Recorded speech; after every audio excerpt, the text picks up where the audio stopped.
we go. Morning, everybody. Nice to see so many names, at least, if not faces. If you don't know me already, my name's Jackie Cannell. I'm the NAMS Operations Officer, and I'll be doing the introductions this morning and also closing the session at the end of the webinar. I just wanted to let you know that unfortunately Lisa Humphries is unable to join this webinar this morning. Some of you may know Lisa. She's part of Chichester College Group. Unfortunately, they had a gunman on site on Monday. Some of you may have seen that on the news, I'm not sure. Hence, Lisa has to be on college premises, ongoing police investigation, and is obviously there to support her students and the staff. So huge apologies from Lisa, but I'm sure you'll all understand, given the circumstances, she was unable to join us this morning. So that said, we're very lucky this morning to have with us Purlos. I'll let the team do the introductions, but we do have David, Mo and Fraser. They will be managing the session. I will be in the background lurking should anybody need me. But if you'd like to pop your contact details into the chat function, if you want any follow-up from Purlos after the webinar, I'll be more than happy to pass those details on. And you will all, of course, get a recording from this webinar and maybe some slides as well, but I'll leave that up to David to determine. So I'm going to hand over now and leave you in their capable hands. I hope you find this webinar of interest and informative, and you get lots out of it. Nice to see you all. Bye-bye. Thanks, Jackie. Thanks, Jackie. Great. Thank you, everyone, for joining this webinar. Before we start, I've got a question, which is, what do you think is the fastest growing reason that students are dropping out, especially during the first 6 week period into the college post-COVID? So if you can just use the Zoom chat to give your answers, that'll be awesome. We'll get to some of the findings we have had later down in the webinar. David will go through that. But yeah, I'll just repeat that question again for you. What do you think is the fastest growing reason that students are dropping out of the college, especially in the first 6 week period post-COVID? Over to you, David. Great. Thanks, Mo. So yeah, I'll answer that a little later, at least from the data that we have. Your thoughts might be different, but all thoughts welcome. So the first couple of slides will tell you what we do, but then we'll focus a little bit more on you. The webinar series for 2021, Purlos is doing a webinar nearly every month through different organizations like the Collab Group, the College Marketing Network, NAMS, who've been great. But our discussion today is going to focus around how to improve student engagement post-COVID. And that'll be partly due around the admissions period, but it'll also be relevant to student services, and especially the first 6 week period, and that segue between admissions and then an applicant becoming a full-time student. Whoops, there we go. So yeah, thanks, Mo. I'm just going to give you a brief overview, everybody, to what Purlos actually does. You may or may not have heard about Purlos. We work with FE specifically. So simply what we do is we increase revenue for FE colleges by reducing student dropout. And we also help to improve the student experience and student engagement. And this is all the way through the admissions period until the end of the 6 week period. So we've created Jenny. And Jenny is a half human, half tech digital assistant. And she connects to applicants and also existing students through modern communication tools, things like WhatsApp, where we get through to about 85% of students on average. And basically we allow applicants or students to frequently ask questions in real time. Any questions that we can't answer, we actually put back on the Purlos platform for an admissions team or a student services team to answer. But it removes a lot of work for our clients. And furthermore, what we do, which is completely unique globally, is that we use AI to analyze the conversations and see which applicants are the most at risk of dropping out and why. And those reasons might be different reasons, like being on the wrong course, having financial worries, having a preference for another college down the road, stress, anxiety, a number of different reasons. But that is Purlos. That is what we do. So just give you a little bit of background between Mo and myself. I mean, we want to tell you why we started the company, and just to understand our drive, our passion, our purpose towards supporting disadvantaged students. So myself, I studied business management at university, probably the most generic course that you could do. Pretty obvious by doing that course that you don't know what you want to do. A high proportion of people across the country actually do that course, and a lot of people on that course that I knew didn't know what they wanted to do. But I didn't have great careers advice either, and I know it's been pretty tough this year for colleges to get their careers advisors into secondary schools. So I couldn't find out what I wanted to do with my life, which felt like I wasted so much time without any proper guidance. So this actually inspired me to leave my last role about 18 months ago to help prevent more disadvantaged students from getting stuck in the same uncertain predicament about their future. And this year it's been even more of a stress for applicants, and we felt that through our system, that more and more people don't know what they want to do. So we just want to support them and give them guidance through a time of high stress. But what about you, Mo? Hi. Yeah, for me, it was really, I had registered for a webinar, online hackathon, and I never intended to go. It was based in Wales. And just like, you normally surf the web, you register for an event, but you never intend to go. I had the lead coordinator for that hackathon event. It was a tech event. Reach out to me on WhatsApp, which was interesting. But it was very personal. She said, you registered for this hackathon. You haven't, filled out the full application form. Are you still interested? It was such a common sense thing for me to do. Yes, I'm really interested to find out more. The conversation went up to a point where, 5 days later, I was actually at the event, a participant in the hackathon. We got the 3rd place there, which was great. Then stayed there for 2 days, expensed everything on WhatsApp, and came back to London. And that was amazing. And when I saw that insight, like, if this is something really new, no one knows how you can interact with someone, people who apply for courses or apply for events, but never turn up or want more engagement on why they should turn up. This is an amazing amazing conversational channel that no one is utilizing. That inspired me to, build out a product, met David, and here we are at Purlos. Yeah. So that just made you realize that, email and phone maybe wasn't always the best comms channel. Yes, definitely not emails. Yeah. Okay, perfect. Great.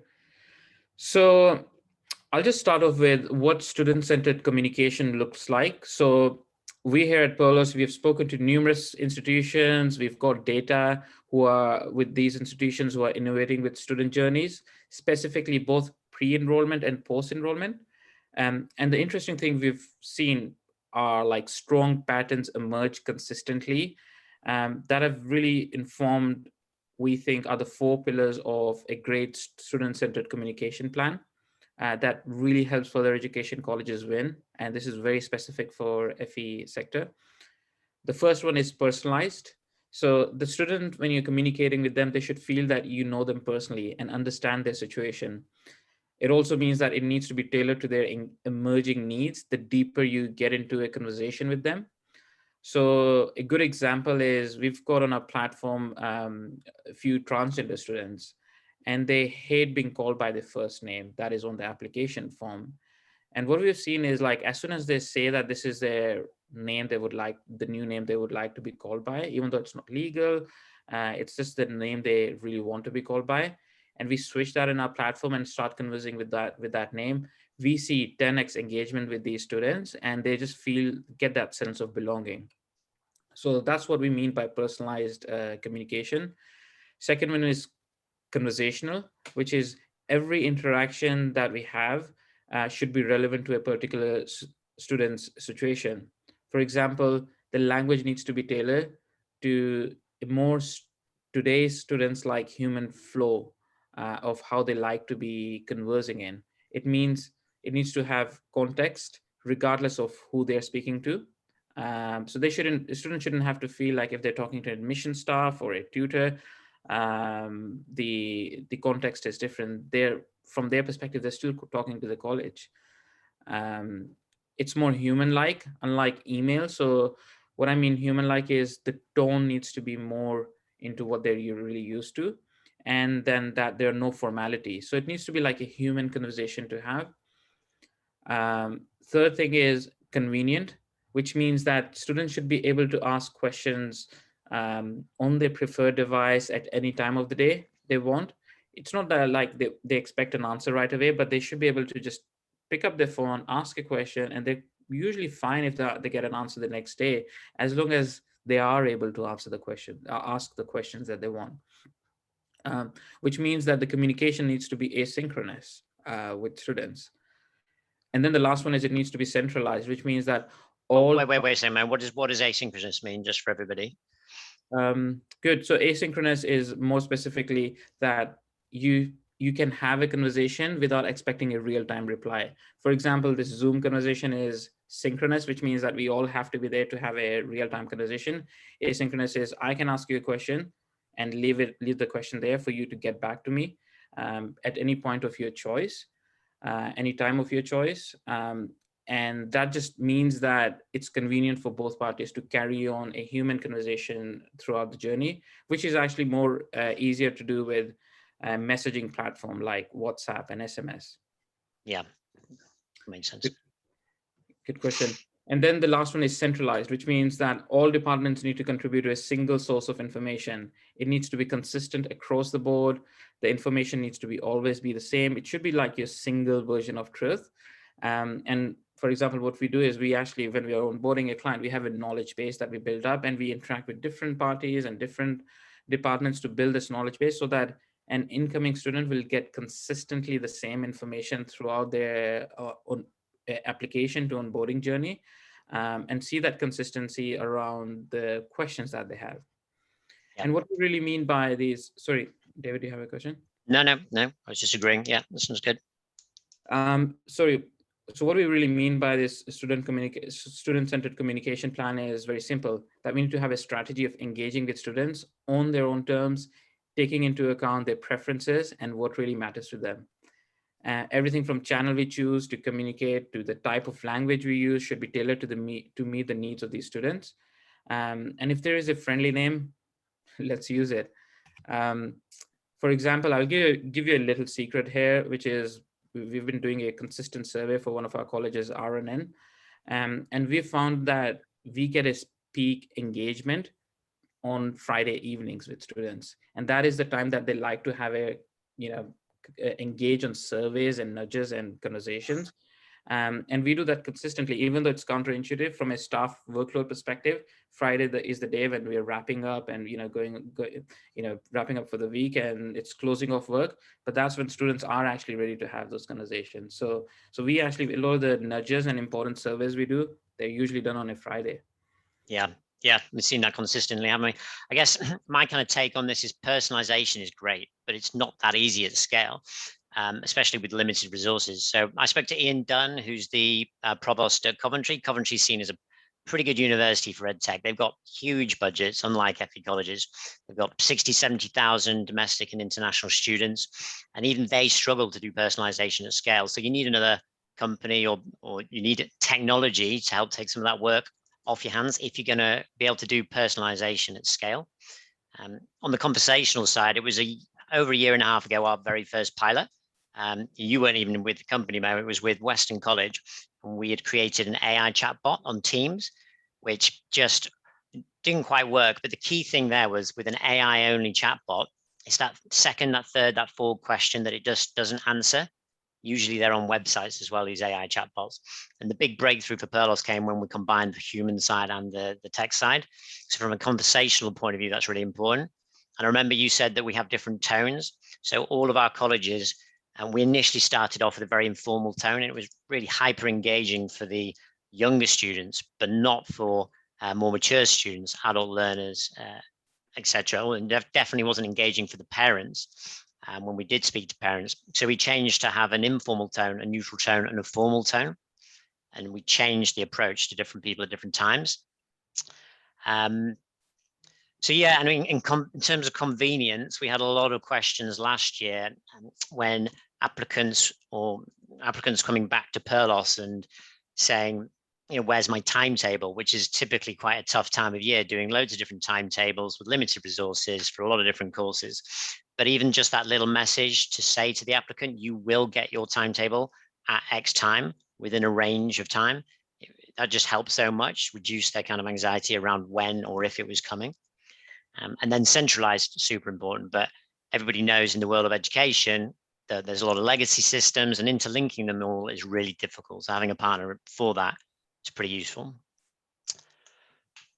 Great. Great, thanks, David. And also, just to add to that, one of the things that we've consistently see is like we're going through these digital transformation periods where we're getting the best tools and the best gadgets that really suit the institution. But one of the questions we ask is, where are students right now? Like, what tools are they using? What tools are they engaging on? And let's start from the student where they are, and then build whatever technology we have backwards from that point of view, rather than think of what is the best, cool gadget that's been released a year ago that we can utilize as part of our processes internally. But yeah, so in terms of supporting students with real-time engagement and real-time chat, we see like three main aspects to it. The first one is proactive risk identification, which means proactively looking for risks or issues and finding them as early as possible. And we do them through risk surveys that students can actually answer. They're very short and snappy. I'm sure David will have an example later down the line. But what they really do is, rather than wait for a student to say that they're not interested in a course, or they actually are double-minded about a course, or they're having anxiety, pre-do a survey about that specific situation that you think is a high-risk area, and elicit that information and put some plans in place. So proactive risk identification should be a part of the strategy. The second one is nudging student, and it's really helpful to do that.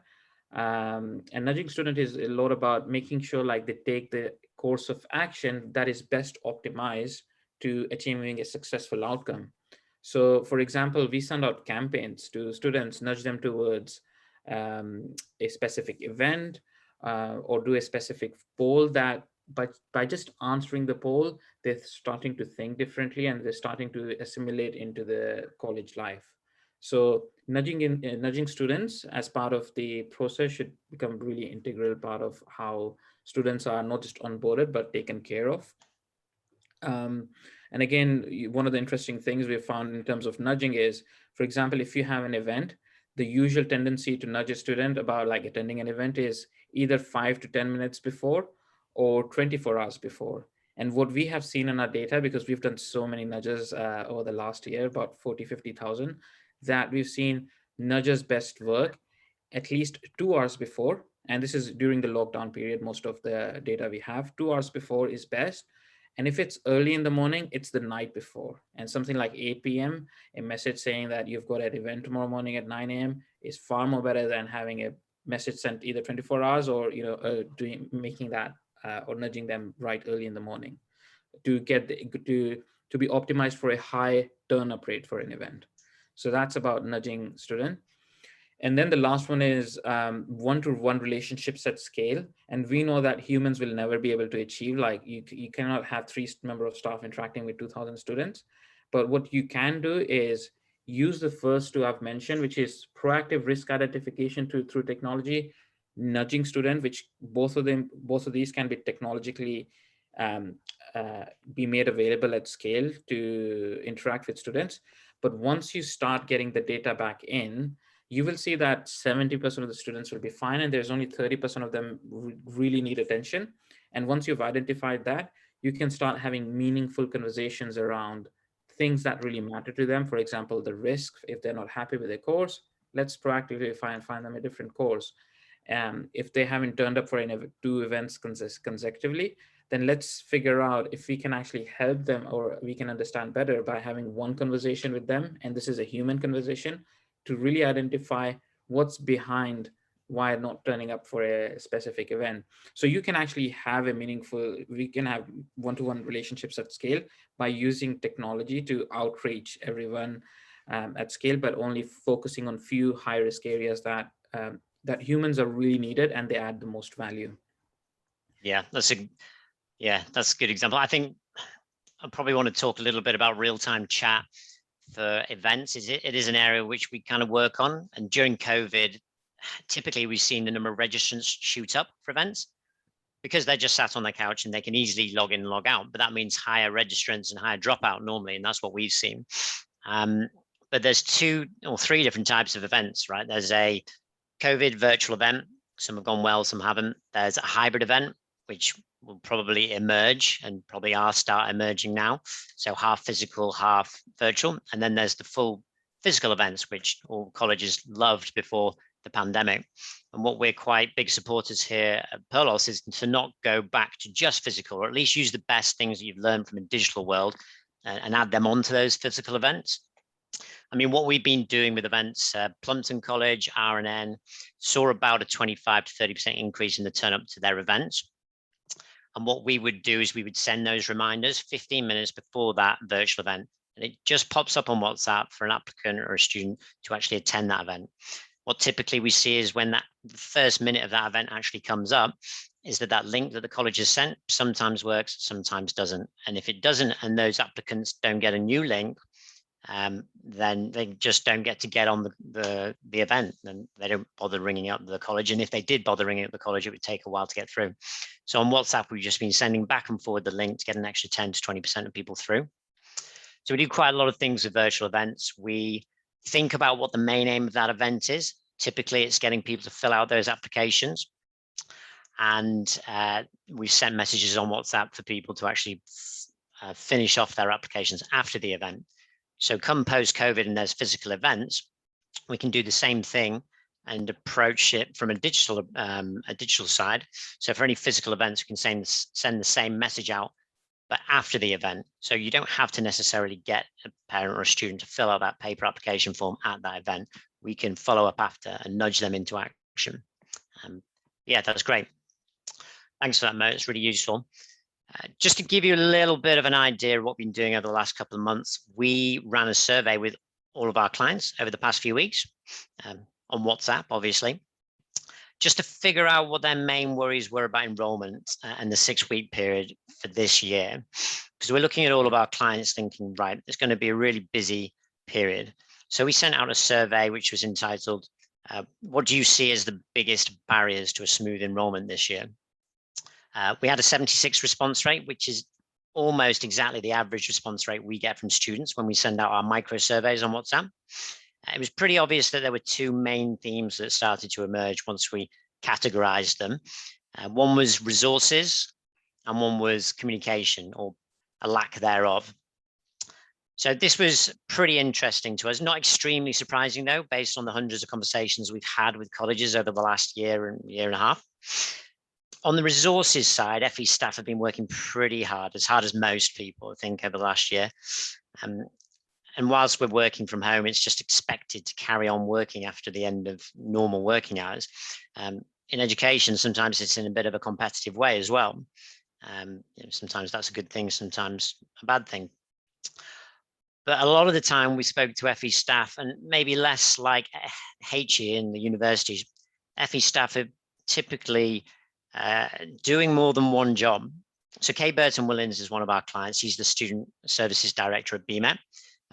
Pretty well respected. She's been there 20 years. She said she does about 5 or 6 different roles, or touches them: admissions, student services. And she says she just doesn't have enough time in the day. So this is a typical story we see again and again. So you have to do more with the same resources every year.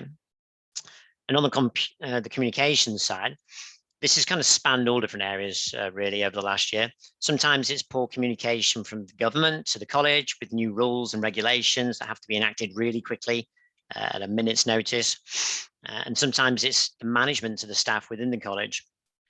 The third one, which is kind of most relevant to Purlos, is the issue of the college to the student or the college to the applicant. So on the key resources side, The resources, the main issue really is people resources and time resources. So typically when we work with admissions teams, half the team is part-time. They don't have enough people to manage the queries that they need to. And sometimes it's the same in the student services team as well. And that just causes problems. So Purlos semi-solves this problem because we use half human, half tech digital assistant. And we actually answer approximately 80% of the common queries before they get to the admissions team or before they get to student services. So that's where we help on that barrier. And on the communication side, I think a typical example that I have from 50 to 60 conversations over the last 6 months with principals, vice principals, marketing directors, student services directors is about the communication channels that colleges are using. It's mainly email and phone, sometimes text, which is expensive and still doesn't necessarily work that well. Letters, which sometimes work, but it's just very hard to measure. So we see WhatsApp as a better communications tool. And the typical example that happens is when we speak to an admissions director or marketing director, we say, how do you send out your offers to applicants? Now, well, we send them by email. Okay, great. Well, how many applicants actually accept the offer by email? Well, a very low amount, actually. Okay, great. So if they don't click that link on the email to accept the offer, what do you do at that point? Well, we would ring them up, and we have a team of 4, 5, 6 people ringing them up constantly. Okay, well, how often are they picking up their phones? Well, actually less and less. They're not picking up unknown numbers that much anymore. Okay, so if you don't get hold of your applicants with their offer by email or by phone, then what do you do at that point? And either there's one or two answers. We do nothing, or we just keep ringing, keep ringing, keep ringing. Both are not a great idea. So if you keep ringing, it's a big waste of time. It can take days, weeks, months, and when you're talking about thousands of students wasted, and that's where we can help. And on the other side, it's pretty important just to make sure that you're using technology in the best way that you can. So that was a survey that we did recently, and that's the feedback that we got. So this is a little bit of an insight into how we work here at Purlos. We do a lot of conversational design. Over the past year and a half, we've spoken to nearly 100,000 students, and we started to see what some of the key risk drivers are for applicants and also students during the 6-week period. So we're looking at more common ones and less common ones. There's obvious ones like course selection, being on the wrong course. Some students apply to 4, 5, 6 courses, which is difficult to manage. Financial worries, anxiety or stress, college preference, wanting to go to another sixth form or another FE in the area. But there's also lesser known ones like supporting ALS students with additional learning support. So for Purlos, these have been one of the most engaged groups, especially after the start of term. We actually speak to parents more often than students in this use case. It's pretty interesting. There was actually an article in the FE Week, I think last week, and it was by a lady called Jeannie Christina. So she is in the student services team at SCCB, Southern City College, Birmingham, which is a Purlos client. She's their lead learning and assessment support coordinator. And what she said was that schools sometimes fail to provide information on students that have autism. And at the moment during COVID, that link to secondary schools is a bit tougher for colleges to maintain. What she carried on to say was that the biggest lesson from lockdown is that colleges and schools need to have better communication right now, especially during COVID. And some of the colleges she worked with, including her own, and she was quite open about this, said that they don't understand sometimes that a student is actually autistic until they turn up. And this is where we can be supportive. So we've actually helped engage with autistic children at quite a high level. It's an easy way to communicate with them through WhatsApp, but we agree with Jeannie in that close communication is absolutely key, especially before students come to college. We actually even did what we call a custom survey. We did a custom survey for Nottingham-based college, one of our clients, surveyed all of their ALS applications, just basically asking if the student or their parents were happy with the level of support for their children. It actually came out that 27% of the applicants said that they needed much more help. And this level was a lot higher than the college thought. but it spurred them into action and offering them extra services and extra support and a phone call with the LS team as well. So that was pretty useful. So I just want to talk briefly about something called nudge theory. So it's very popular in America with universities and HE organizations now, even with organizations in the UK like Coventry University, who I spoke about a bit earlier, who's a very big EdTech supporter. And it's all about starting to initiate projects that follow this approach to nudge students into action along the different stages of the learner journey, from inquiry to application to interview to enrollment, all the way through to progression. I'll give you a couple of examples of colleges we've worked with. So BMet in Birmingham, we worked with Zoe Lee and Kay Burton Williams there. They recently sent a custom micro survey through WhatsApp with us, which went out to any applicant who had started but not finished an application off. And it resulted in 32% of their applications that had been half filled out, either going off and finishing the application off, or letting the college know that they weren't quite ready to make a decision and that the college should check back in at a certain time, which is incredibly useful for BMet in quite a competitive area. Barking and Dagenham is one of our last clients. So we did a couple of things with Barking and Dagenham. We actually nudge progress students. So this will be interesting for some of the student services directors. We nudge progress students who didn't come back from year 1 to year 2. So we created a destination survey through WhatsApp. And typically the college destination surveys were getting very, very low response rates. So that's one thing we did for Barking and Dagenham. Another thing we did was to nudge students into action to actually go and enroll and walk into the college. So we were given a spreadsheet of 500 applicants for Barking College. This was just after September the 1st last year. None of these 500 students had turned up, and the college had tried to email and call a few times each, but they engaged us and used our system. And after a nudge campaign, we eventually got hold of 81% of the applicants. And what was quite interesting was 46% of them were actually really interested in enrolling. And the kicker was the communication issue here, that the college thought the applicants weren't interested because they hadn't got back to them. And the applicants thought that the college wasn't running the course anymore because they hadn't seen an email or received a phone call. So we nudged the students into action, or the prospective students. 61 people walked through the door over a 2-week period, which was a 20 times return for that college.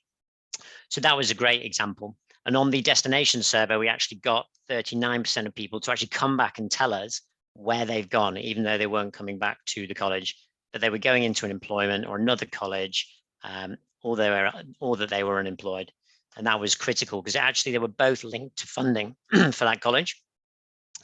At Shrewsbury, we worked with James, the principal, Catherine Armstrong, and also Mike Needham, their new marketing director.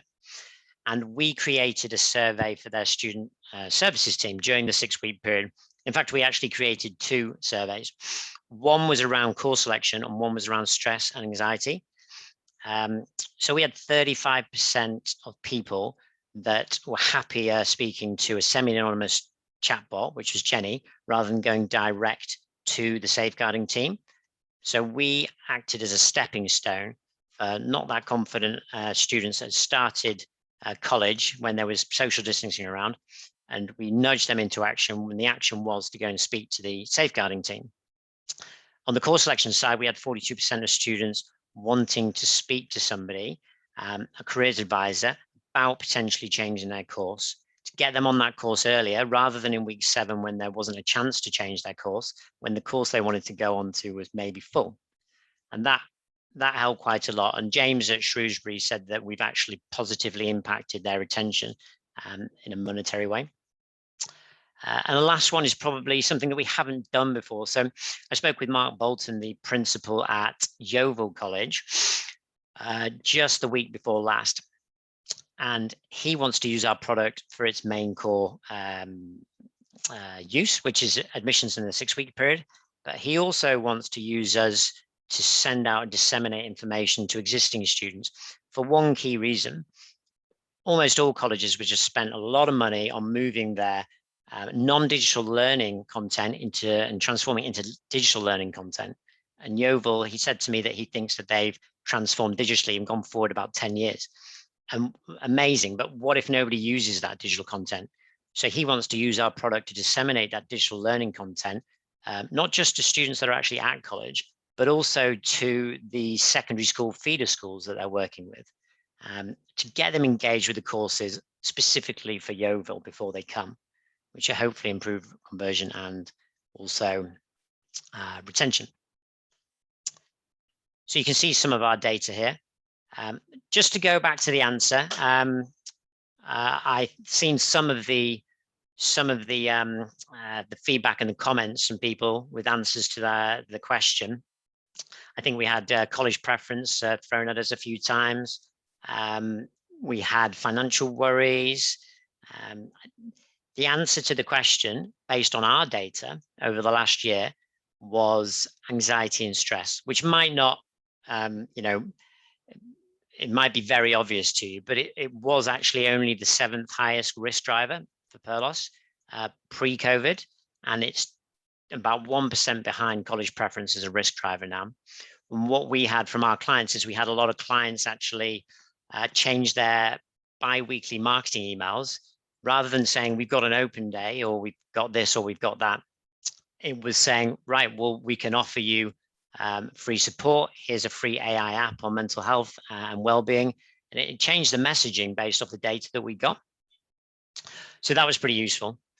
I think I'll just talk to you briefly about our data. Can be boring, but it is pretty important. What Purlos does is we have 2 types of messages. One message is called a Jenny message. It's an introductory keep warm message. Something typical would be, hey, it's Jenny from the student experience team at BMEC College. Just wanted to see how you're doing during lockdown. Feel free to shout out and ask me any questions you want. So that's the introductory message, the keep warm message. And then we have the second type of message, which is a custom message. And these custom messages are pretty much what I was talking about a minute ago. We can send out custom messages to remind people to go to events, to find out what an event was like, spur people into action, like finishing up application forms, to get people to turn up and chase them for the start of enrollment or induction. We've done quite a lot of case studies with Hopwood Hall, whereby quite a lot of people haven't turned up to 2 interviews.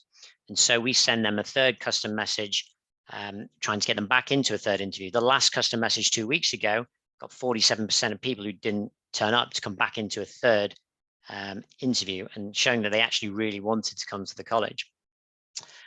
So that's just a little bit about our data and how we use it.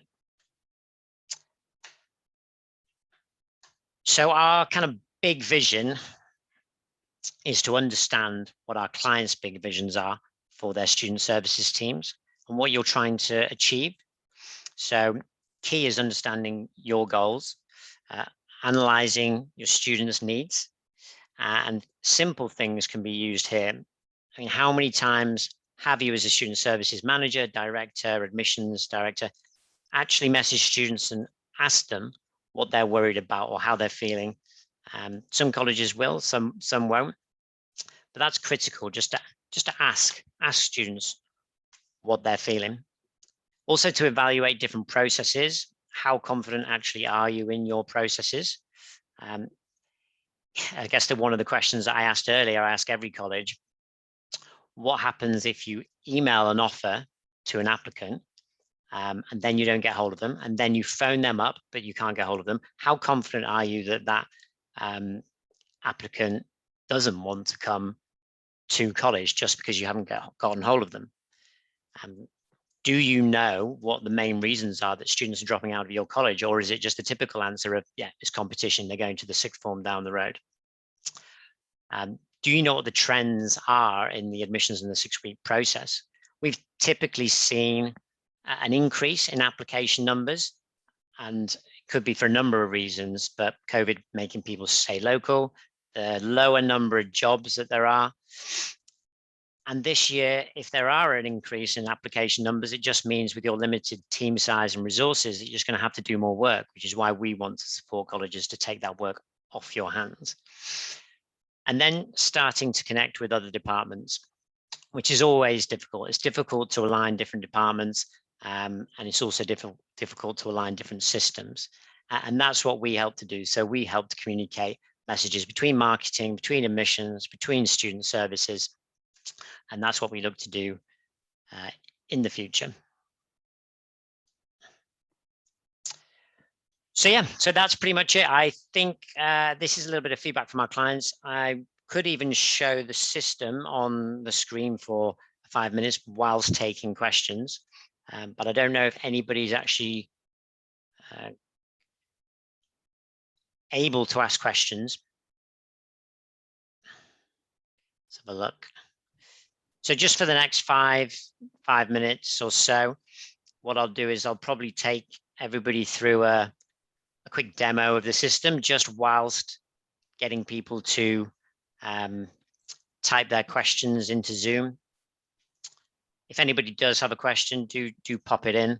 There's usually questions around our system and GDPR, our system and integration, and future strategy. While people are asking questions, I've got one, David. Yep. So from a student services point of view, what can Purlos platform do to increase engagement and retention and success of students? So the big thing that we're getting feedback from student services managers or directors, which student services directors at different colleges have different jobs. Some people are in charge of admissions, some people aren't. So I think there's a few things. I think one of the key things that we've got in terms of feedback is stabilizing that sometimes quite wobbly process between the admissions period and becoming a full-time student. If you think about, under-resourced teams, busy teams, an increased number of applications, the issues of managing all the new rules around COVID and social distancing, and changing hybrid learning to online and partly physical. There's so much to do that come the first day of September, there potentially might be more issues this year just because there's more to do. Timetables are always a big issue. It's a big job. A lot of colleges we know are a little bit behind in getting them out. So pre-messaging applicants before they come students around, giving them good communication around areas that might be a bit slow. Like, this is when we're aiming to get the timetables out, and this is exactly what happens if we don't. That's been quite useful for some of our clients. So pre-messaging, pre-communicating with applicants and using technology, maybe Purlos, maybe other systems, just to steady that ship. So as you're moving from admissions to actually getting all of the courses and lessons actually up and running, it'd be great to have that 6 to 8 week period where you could, if you can't speak to a teacher, or you can't speak to student services, or you can't speak to safeguarding, or you don't want to go across the whole other side of the college, maybe just a quick message on WhatsApp, just to ask certain questions that can be easily answered by a team like ours. So that's one thing. Another thing would be, I think probably the two key areas that we've had the highest engagement with during the 6 week period would be anxiety and stress and course selection. So creating any mini projects around that to try and find as much information as you can early in the first couple of weeks. So you can highlight any course selection changes that you need to do, or highlight any extremely anxious or stressed students. We actually worked with BMet and West Knots, and we created our own safeguarding procedure where we had to get back to those colleges within 4 hours, any kind of safeguarding issue. And we do that on our platform. We do it by email and we do it by phone. And every single issue is actually being highlighted within 5 minutes. So that's another area, course selection and anxiety and stress, thinking about those areas. And then probably the third one would be disseminating a lot of the useful stuff you've already created over the last year. So like when I was speaking to Mark from Yeovil College, he's created all this great digital content. But what if people can't get access to it? So disseminating it through the first few weeks, the first couple of months, when the risk of dropout is the highest, that's something that I think will be more and more popular. And we typically see between 4 and 8% dropout on average during the 6-week period. We're actually expecting more this year because of the increased number of applications.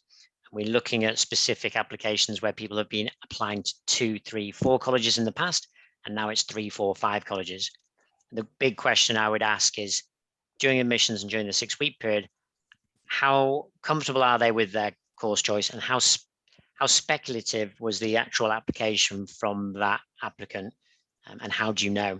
I know that Activate Learning, one of the bigger colleges in the country, last year, their biggest indicator of whether a student was going to drop out before the first day of term was whether Activate Learning was their #1 choice. So if your college is an applicant's #2 choice, that should be a big risk driver. Sorry, a big risk indicator. And we've actually seen that, and we do highlight it as an indicator. Just have a little look, see if there's. Yeah. So if there are any questions, put them in the chat. I think we don't have any questions at the moment, which either means that we've done a great job or an awful job. But if you do have any questions, feel free to pop them in the chat. And I think I'll just keep going through the product. So I'll just give a brief overview of the product. It's really simple. It's got 3 tabs. The main tab is this tab. This is basically. Are you sharing a screen? Sorry, thanks. Okay. There we go. Yeah, just trying to look at, see if there's any questions. Nope, no questions yet.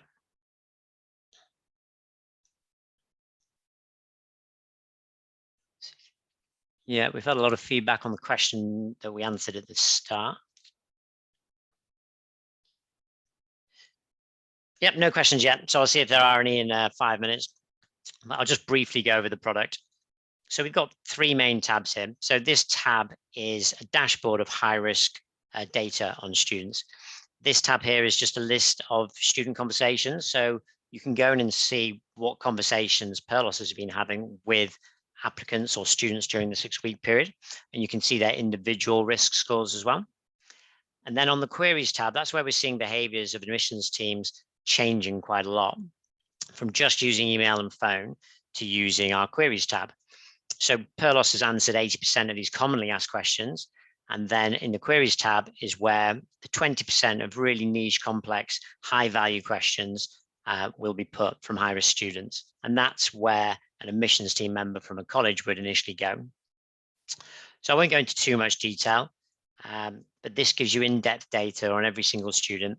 For Hopwood Hall, we actually did 18,000 messages in 6 months. We did 12,000 conversations, and we managed 850 high-risk queries to students. And the amount of time and money that saved them was really high. So this is quite useful. The conversion level here is actually a predictor. So this conversion level, we got within 0.2% of one of our last colleges in terms of the actual conversion level. So a predictor giving confidence earlier on of where the college is going to be, helped principals and SLT team members quite a lot. This is full of loads of different data points that we've seen highly linked to dropout. So one has been digital engagement, whether they're on WhatsApp, how many words are in a message, how quickly they're coming back to us. And then the other data points we get are from risk driver surveys. So we send surveys out around these different risk drivers and figure out their risk levels based on their answers. Might even be able to give you a bit of an idea of what one looks like. So I think I actually showed this on the webinar on the slides, but this is what we sent out for NESCOT to figure out whether the students are actually happy with their course. Sent it out Friday night. It's super short. You just have to reply with 1 digit, and it's on a system like WhatsApp, which gets through to a lot of students. So that is what that's a bit of an example of how we use the dashboard. I'll just briefly go into the queries tab as well. So if you're an admissions manager, you come in here, you see a new issue, and you can push it along the progress stages, and you can push it all the way to delegated when we manage any issues, and we'll get back to the student and update them with any new information. And then you can also see a brand new feature, which is the queries dashboard, which shows how quickly your admissions team are getting back to different messages, how many unresolved queries there are, and how many of those students are high risk or low risk. And that's a new feature which is being used every day, which is great. We've got a question, David. Yay, question. Okay, first question is from Nikki Alman. Do you upload via CSV file? And is that done manually or can it be done automatically? I suppose I'm asking to see how live the data is. Yep, so we've got a few different options. So we have an automatic data uploader. 90% of colleges, if they've got Tribal or Pro Solutions or Unity from Capita, they would set up recurring spreadsheets to go into the system automatically. And then we have a field matching system. So if you upload the spreadsheet of data, if you uploaded first name, second name, mobile number, and our standard format was first name, second name, telephone number, then you would just match the fields. And it's very seamless for all of our clients. And at the moment, we're actually looking at a real-time integration for Pro Solutions and Tribal as well. We're about 95% there with Pro Solutions and about 70% there with Tribal as well. And just to add to that, a lot of the existing systems can't use an API, but if there is a system that you're using which has an API, then we could easily integrate into that, any live system. I've got a second question from Carrie Swain. Hi, many thanks for informative session. Is it possible to flip to other languages depending on language preference or students? No, wish it was, not yet. We've been talking to a lot of the Welsh colleges, and there we have, by law, you have to speak to the applicants down in Wales in English. What we've done with one MPTC group who's near Swansea, where 98% of people actually speak English, is that we offer a Welsh and English initial message. And then if they speak English, 98% of applicants or students, we speak to them. And then the remaining 2% get redirected to the admissions and student services team. Eventually we'll have foreign chat agents for countries like Spain, South America, etc., but not at the moment, no. And just a slightly different way of analyzing this is we can actually change the tone of the language. So you can change from a Gen Z very casual to a semi-casual to a formal tone. So that selection can be made. We're still optimizing and experimenting right now with different types of tones, but yeah, if you let us know, especially for custom campaigns you do, we can optimize the tone and the language. But if it's like a completely different language, Welsh or Spanish, that is still not possible. We only do English right now. Yeah, exactly. Are there any more questions, Mo?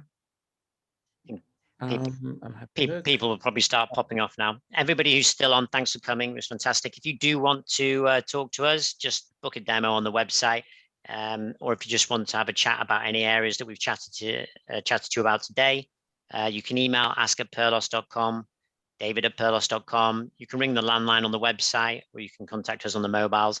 I think that Jackie from NAMS, who's done a great job, will probably send out our deck and also send out our contact details.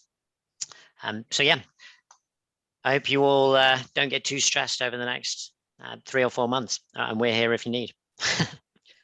Thanks, David, and thanks, Mo, and also thanks to Fraser. That's been a really great webinar. Many thanks for your time. I can see from the questions that have been asked that people are quite interested in the product. I can also see that we still have 17 people still online. Numbers are that is good. numbers are dropping. I guess people are dashing off to meetings, but I just wanted to say thank you on behalf of NAMS for hosting this webinar for us. I'm going to stop the recording now.